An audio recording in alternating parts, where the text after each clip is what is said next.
আসসালামু আলাইকুম। আসলে ভাই দেখেন, আমরা কিন্তু সবাই বাঙালি। এখানে কিন্তু পাকিস্তানি রাজাকার নাই, ইন্ডিয়ার দাদারা নাই। আমরা কিন্তু সবাই বাঙালি। তাহলে এই আন্দোলনটা কিসের জন্য? আন্দোলনটা কিসের জন্য? আমার মতো, আপনার মতো যারা গরিব, মেধাবী যারা আছে, কারোর ভাই, কারোর ছেলে, এরাই তো সবাই।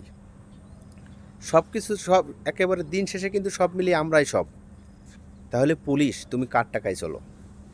তুমি আমার টাকায় চলো, আমার বাবার টাকায় চলো, আমার ভাইয়ের টাকায় চলো, আমার চাচার টাকায় চলো, আমার মতো যারা বাঙালি ভাই আছে এদের টাকায় চলো। তাহলে তুমি কেন গুলি করো? তুমি আমার টাকায় পোশাক পরো, আমার টাকায় খাও, আমার টাকায় পরো, আমার টাকায় তুমি বুলেট কিনে আবার তুমি আমারই বুকে মারো। এটা কোন ধরনের কথা ভাই? তোমাদেরও তো বাপ ভাই আছে, তোমরা তো মাটি ফাটে আসো নাই, তোমরা তো কোনো মায়ের সন্তান। তাহলে তোমরা একটি মায়ের সন্তান হয়ে আরেকটি মায়ের সন্তানের বুকে কীভাবে গুলি চালাও ভাই? তোমাদের কি কোনো দয়া মায়া নাই? দয়া মায়া বলতে কি তোমাকে কিচ্ছু নাই?